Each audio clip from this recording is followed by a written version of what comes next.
então dando continuidade aos nossos vídeos, a essa série que nós denominamos Apocalipse, História e Profecia, agora focando no período em que é chamado de Grande Tribulação e que corresponde lá no Antigo Testamento àquela última semana das 70 semanas do profeta Daniel, no capítulo 9, versículo 27, e que terá a duração de 7 anos. O texto diz assim: 70 semanas estão determinadas sobre o teu povo e a tua santa cidade. Daniel 9, versículo 24.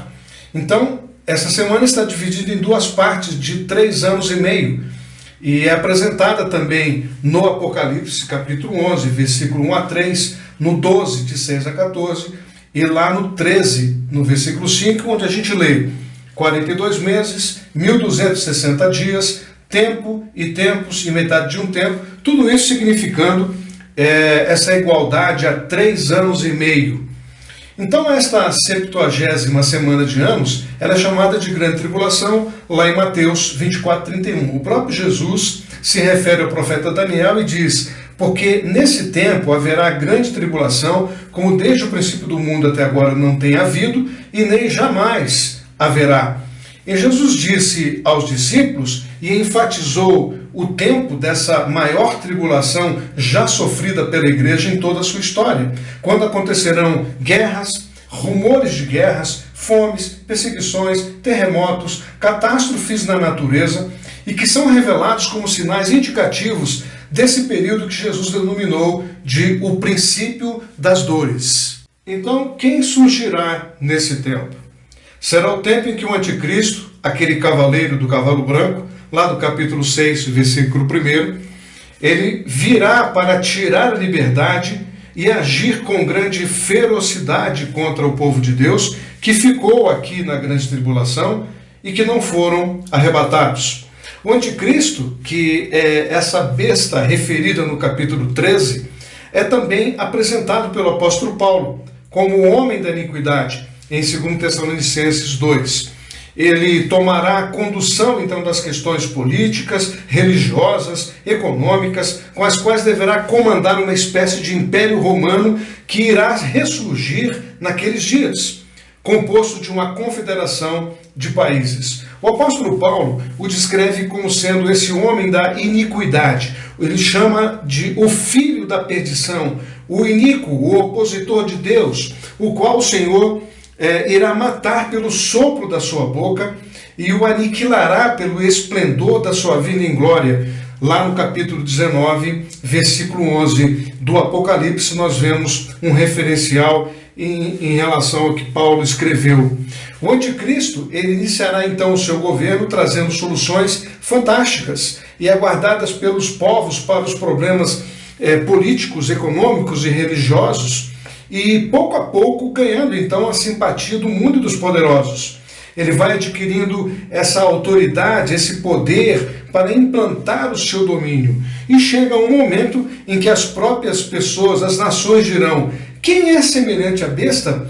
Esse texto, exatamente como ele está sendo descrito, está lá em Apocalipse capítulo 13, versículos de 1 a 8. Nós sabemos que já faz algum tempo que as nações poderosas do mundo buscam um líder mundial que traga soluções para os graves problemas da humanidade.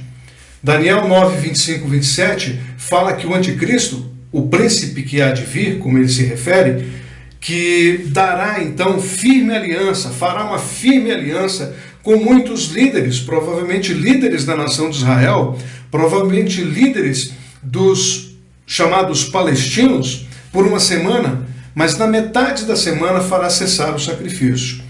Com a quebra deste pacto ou acordo de paz, na metade da semana, o anticristo tirará a sua máscara e estabelecerá o domínio da perseguição, o domínio do terror, tanto para o povo de Israel, quanto para a igreja que estará aqui, a igreja que ficou aqui no período da grande tribulação, ou seja, no restante desta semana de anos.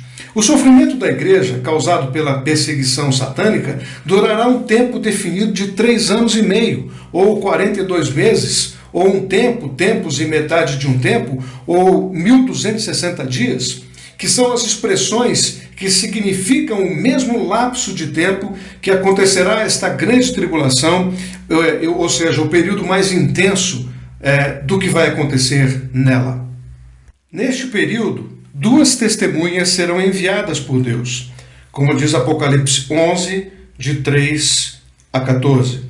Nós entendemos que, pela descrição do texto, trata-se de 2 personagens super importantes do Antigo Testamento, Elias e Moisés, e eles vão atuar como profetas, nas características daqueles fenômenos e milagres que eles realizaram no Antigo Testamento. Será um tempo de martírio dos crentes fiéis, até onde for permitido pelo Senhor Jesus, justificando plenamente o que virá com os julgamentos de Deus e a ira divina sobre o reino das trevas, ou seja, o reino do anticristo. Jesus disse que se o tempo desse período não fosse abreviado, ninguém se salvaria. Tão forte será a opressão emocional, a opressão física e espiritual daquele tempo. O anticristo deterá todo o poder do mundo, seja o poder político, seja o poder militar, seja o poder das estratégias ou o poder econômico-financeiro que estará em suas mãos. Ele controlará o sistema mundial de comércio, as mídias de massa, os meios, os recursos de telecomunicações. Ninguém então poderá comprar ou vender ou negociar ou se deslocar de um lugar para o outro sem que a sua logomarca, sem que a logomarca do anticristo, ou seja, o seu nome ou o seu número, esteja presente nestas transações. Não será apenas o trabalho do anticristo. Surge então a seguinte pergunta: quem é o falso profeta referido pelo Apocalipse? Qual é o trabalho desse falso profeta? O falso profeta, que é essa segunda besta do capítulo 13, versículo 11, ele é qualificado como a besta que se levantou da terra. É identificado como aquele líder de uma religião apóstata chamada de a grande prostituta, pensando-se naquela prostituição que fazia parte da adoração pagã. E isso é relatado no Apocalipse como um tipo de adultério espiritual. O trabalho do falso profeta é administrar e expandir aquela religião falsa que será criada pelo anticristo sobre todo o mundo, sobre toda a terra, sobre todo o planeta, a fim de que essa religião se estabeleça como a única e verdadeira igreja. Essa religião apóstata, ela tem na sua formação, na base da sua formação, o ódio da maioria das pessoas ao cristianismo nesse período, né? Então, o arrebatamento, por exemplo, de bilhões de cristãos vencedores será um dos motivos deste ódio. Será uma religião, então, repleta de poder maligno. Satanás, hoje, ele já tem feito investimentos na sua própria religião. O falso profeta, ele negará a doutrina cristã. Ele fará com que essa doutrina cristã que nós conhecemos, ela seja completamente corrompida. Somente desta maneira é que o anticristo poderá então se assentar no templo de Deus e exigir a adoração, conforme diz o profeta Isaías, lá no capítulo 14, versículo 13. Da mesma maneira, ou na mesma semelhança como Lúcifer, lá na antiguidade passada, desejou subir aos céus, erguer o seu trono acima das estrelas de Deus, no ponto mais elevado, no Monte Santo de Deus, e tornar-se então semelhante ao Altíssimo. É isso que Satanás sempre desejou, e ele vai instrumentalizar o homem anticristo e o falso profeta para conseguir isso. Então, a trindade satânica estará formada: Satanás, o anticristo e o falso profeta, em oposição ao Deus eterno, a Jesus Cristo e o Espírito Santo. Então, qual será o método de trabalho do falso profeta? O anticristo, ele não vai aparecer, ele não vai surgir antes da chamada apostasia da igreja. O espírito de injustiça ou o espírito de iniquidade, ele já estará em plena ação, a fim de perverter, de corromper o evangelho e a igreja verdadeira. Quando esse processo estiver bem consolidado, o falso profeta então vai se levantar para iniciar os preparativos para a chegada e a elevação do anticristo ao posto de governante mundial. O que significa, então, a apostasia, sendo parte do trabalho desse falso profeta?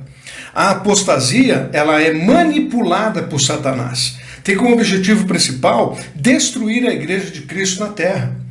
Satanás tenta corrompê-la totalmente, transformando a igreja numa igreja sua.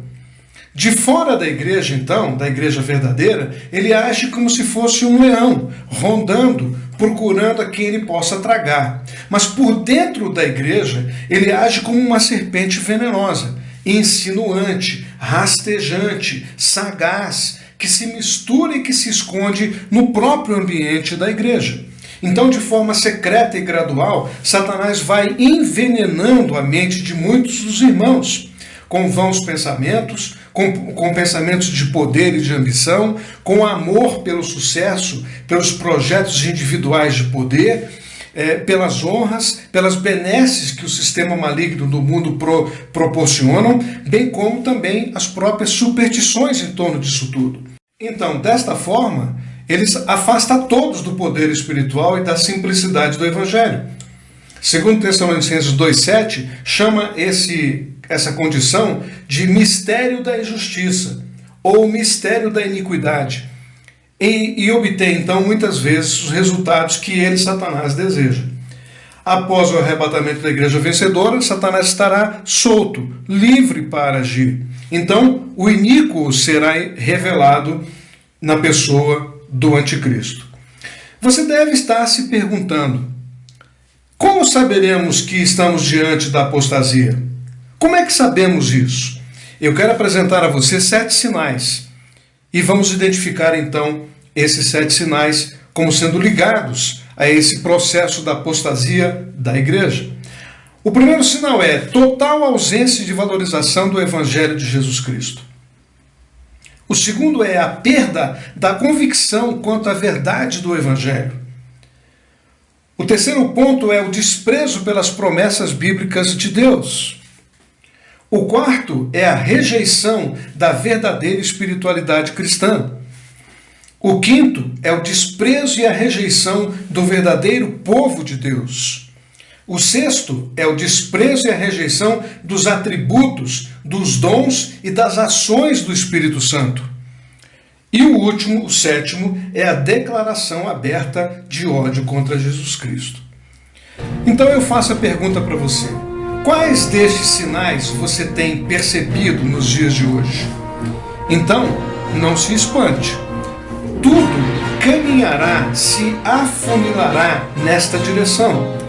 E a minha palavra para você é: fique firme e seja um cristão vencedor.